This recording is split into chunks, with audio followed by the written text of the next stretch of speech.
ஒரு 2-3 வருஷம் இருக்கும். கோயம்புத்தூர்கார் தான் மாமனார் வீட்டில் விசேஷம். இவருக்கு மாமனார் வீட்டில் வந்து சொத்து கொடுக்கல, மாமனார் வீட்டில் வீடு கட்டியிருக்கிறாங்க. இந்த கதை கரெக்டாக எல்லாருக்கும் ஒத்து போகும். நான் சொல்கிற பரிகாரம்லாம் வித்தியாசமாக இருக்கும். மாமனார் வீட்டில் நம்ம ஊர் பக்கம் கோயம்புத்தூரில் புண்ணிய யோஜனைன்னு தென் மாவட்டத்தில் கிரகப்பிரவேசம்னு சொல்லுவாங்க. அந்த பொண்ணு அப்பா வீட்டுக்கு போகணுங்குது. இவர் போகக்கூடாதுங்கிறாரு. போய்த்தான் தீர்வேங்கிறார். போனால் அங்கேயே உட்காந்துக்கங்கிறாரு. இந்த அம்மா சொல்லாங்கலாம் போயிடுச்சு. அதுக்கப்புறம் என்ன பண்ணிட்டாங்க, போயிட்டு வந்துட்டாங்க, ஃபங்க்ஷன் அட்டன் பண்ணிட்டு. இந்த ஆள் அடிச்சு போடுறாரு, அந்த அம்மா வீட்டுக்கு போயிடுது. இப்போ சம்சாரம் என் கூட வரணும். இவர் கதையை பூரா என்கிட்ட சொல்கிறார். நான் உட்காந்து அப்போ ஆஃபீஸ், நான் சொல்கிறது 4 வருஷத்துக்கு மேலே இருக்கும்.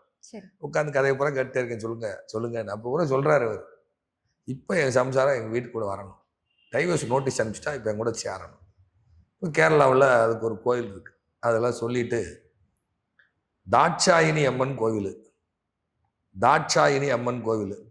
இந்த கோயிலில் செவ்வாய் வெள்ளி தொடர்ந்து போயிட்டு வாங்க. உங்கள் துணைவியாருடைய புடவை இருக்கு இல்லையா, அதை தண்ணியில் நினச்சி புளியக்கூடாது, அப்படியே கிளிப்பு போட்டு கொடியில் காய போடுங்க. அந்த அம்மா வந்துடுவாங்க, போங்கன்னு. தாட்சாயினி அம்மன். இது கேரளாவில் இருக்க கோவில், இது தமிழ்நாட்டுக்குள்ளே இருக்குது. தாட்சாயினி அம்மன் கோயில் ஒரு கோயில் இருக்குது.